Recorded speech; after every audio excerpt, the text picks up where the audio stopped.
नमस्कार मंडळी, जय शिवराय। तर मंडळी, आज आहे शनिवार। आज आपण या व्हिडिओमध्ये पाहायला भेटणार आहे श्री दुर्ग शेगवा। तर मंडळी, तिथे आपण संवर्धनाची कामं सुद्धा करणार आहे। हा किल्ला मी तुम्हाला पूर्णपणे दाखवणार आहे मंडळी, आपल्या किल्ल्याचा पूर्ण इतिहास। तर मंडळी चला, आज खूप लेट झाला आहे, व्हिडिओ चालू करायला आपल्याला 7:30ची गाडी पकडायची आहे पनवेल विरार। आणि आपण विरारवरून जाणार धानोला आणि धानोला आपण जाणार किल्ल्याकडे आणि एक रात्रीची आपली स्टे सुद्धा तिथे। तर चला मंडळी, व्हिडिओला सुरुवात करूया।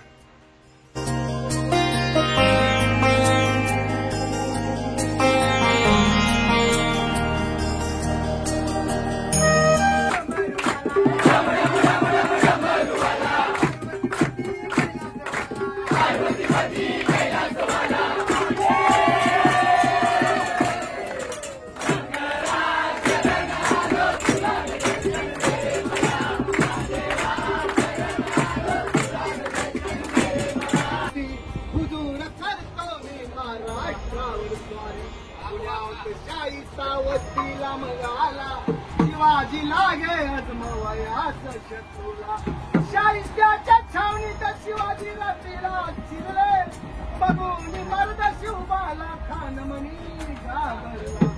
गरमी काव्याने केला शिवाने हल्ला, शाहिस्त्या बोलत शत्रूला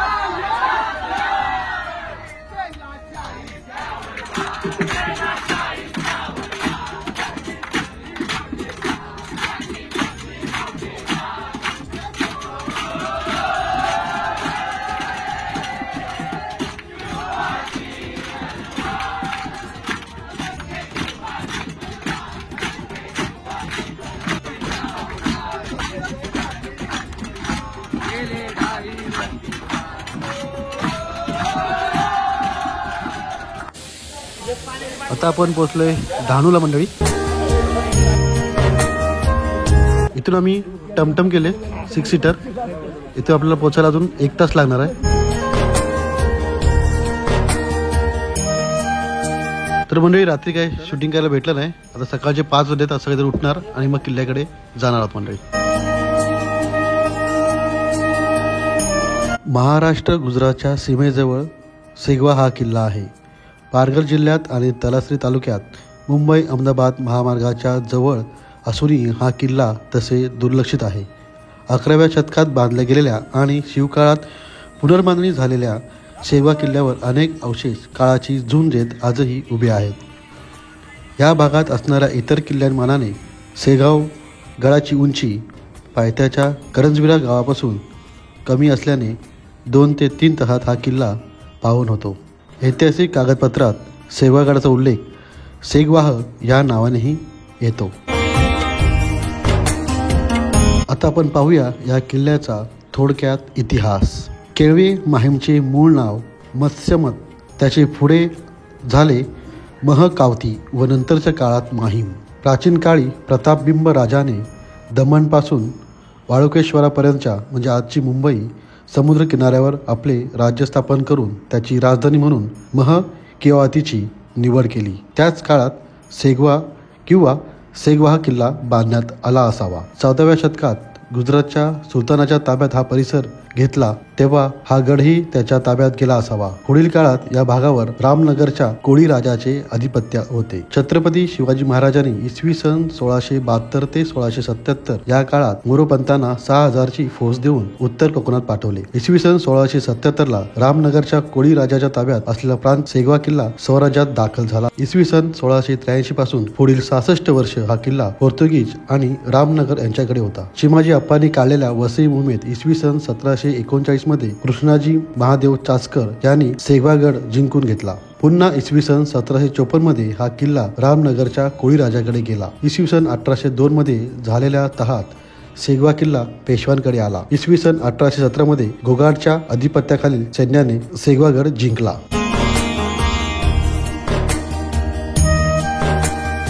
मंडळी, करंजविरा गावातून वरती येतो तेव्हा हा गड चढायला जवळजवळ अर्धा ते पाऊण तास लागतो। गडाच्या माचीवर पोहोचल्यानंतर उजव्या साईडला एक माची दिसते, तर आपण इकडून डाव्या साईडला जायचंय बालेकिल्ल्याकडे। डाव्या बाजूला हनुमानाचे एक मंदिर आहे। हे मंदिर जरी आता गावकऱ्यांनी बांधले असले तर या जागी पूर्वी हनुमानाचे मंदिर असावे असा तर्क लावला येतो, कारण हा किल्ला शिवाजी महाराजांनी जिंकून त्याची पुनर्बांधणी केली होती।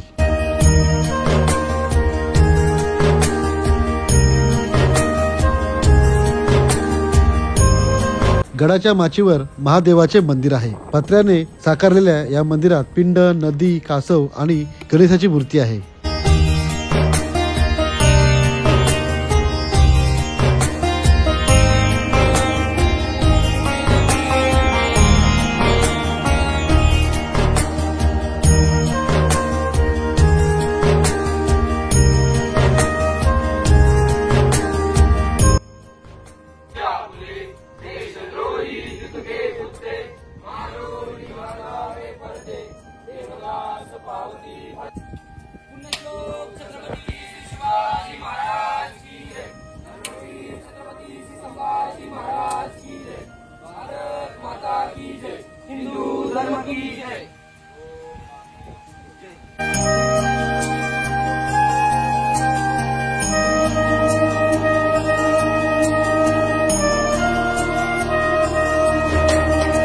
माचीच्या दोन्ही बाजूस उतारावर तटबंदीचे अवशेष पाहायला मिळतात. शिवकाळात किल्ल्याची पुनर्बांधणी केली तेव्हा तटबंदी बांधताना एक प्रयोग करण्यात आला. तीव्र उतारावर बांधलेल्या या तटबंदीतील दगड ढासळू नयेत म्हणून ते एकमेकांमध्ये अडकवण्यात आले आहेत. यासाठी येथील दगडात इंग्रजी व्ही अक्षराचा वापर देऊन दोन दगड एकमेकांच्या शेजारी ठेवून मध्ये तयार होणाऱ्या खाचेत व्ही विरुद्ध बाजू तिसरा दगड लावला जात असे. त्यात चुना भरला जाईल, त्यामुळे दगड एकमेकांना अडकून राहतात. तसेच बाहेरच्या बाजूनी तटबंदी दिसताना अखंड दगडाची दिसते. तीव्र उतारावर बांधलेल्या तटबंदीचे आज मोजकेच अवशेष गडावर पाहायला मिळतात. पुढे चालत आल्यास आपल्याला गडाचा हा प्रवेशद्वार दिसतो. हा पूर्णपणे ढासळलेला आहे. मागच्या भूमीमध्ये या दरीमध्ये कोसळलेली दगड वरती आणण्यात आली आहेत.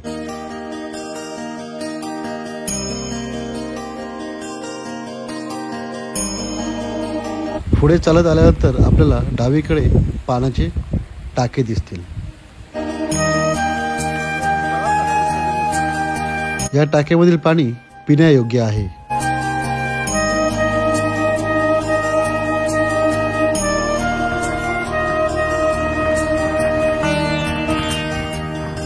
तर मंडळी, आता हे टाके आहे हे आज आपण साफ करणार आहोत. तर चला आपण पुढे आता चालत जाऊया. पहिले आपण गड बघूया. पुढे चालत गेल्यानंतर आपल्याला डावीकडे 2 ते 3 पाण्याचे टाके दिसतील.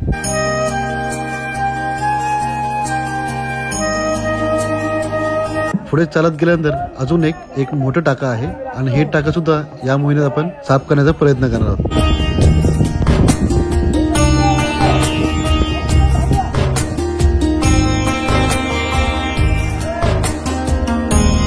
या वाटेने आपण पुढे जाणार आहोत. गडाच्या एकदम उंच ठिकाणी तिथे बालेकिल्ला आहे.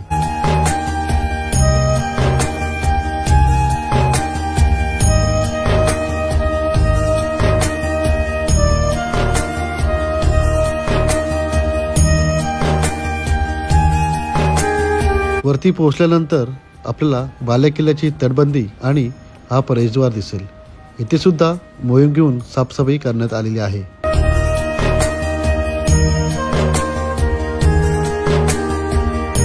इथे एका चौतऱ्यावर शंकराची पिंड ठेवलेली आहे.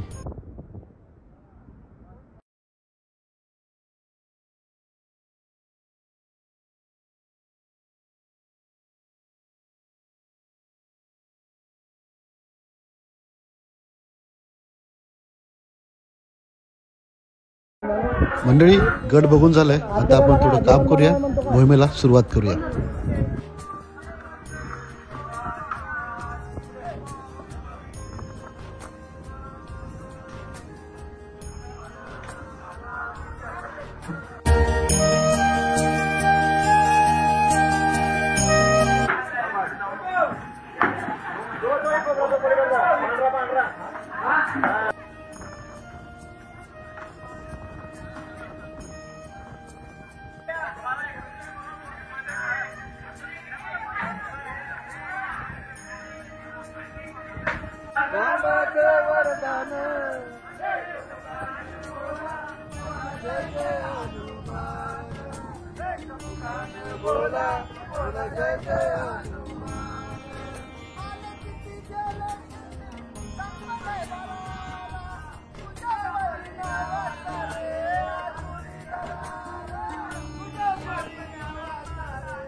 तर मंडळी बरेचसं पाणी आपण ह्या टाक्यांमधून काढलेलं आहे आणि मोहीम चालू आहे अजून. एक 15-20 मिनिटाचा ब्रेक घेतलाय. मस्त आमची नाश्ता चालू आहे. पुन्हा एकदा मोहिमेला जोशात सुरुवात केली आहे.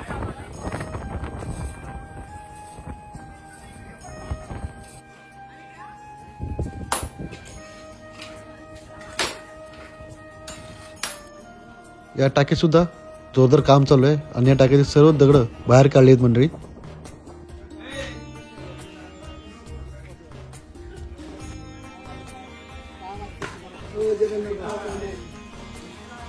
मंडळी दुपारचे 1 वाजलेत आणि आता मोहीम बंद करतोय. आतापर्यंत मोहिमेत झालेलं काम तुम्ही बघू शकता, पूर्ण साफ झालेली आहे.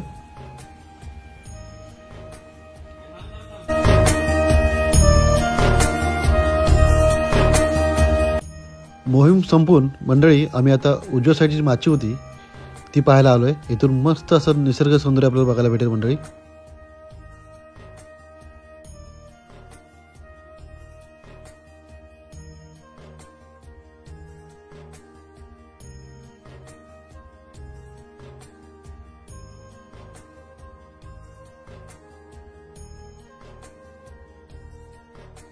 तर मंडळी गडावर खाली उतरलोत आपण आणि आता आहे भंडारा. आणि रात्री थांबलो होतो शाळेत तिथे. चला भंडाराचा आस्वाद घेऊया.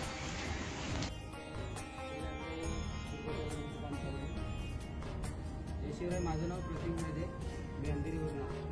जसं दादानी मगाशी सांगितलं पुन्हा रिपीट करण्यात त्याच्यात काहीच नाही आहे. किमान पालघर जिल्ह्यामध्ये प्रत्येक किल्ल्यावरती 10 ते 12 संघटनाच्या वेगवेगळ्या किल्ल्यांवरती कार्यरत आहेत. त्यांनी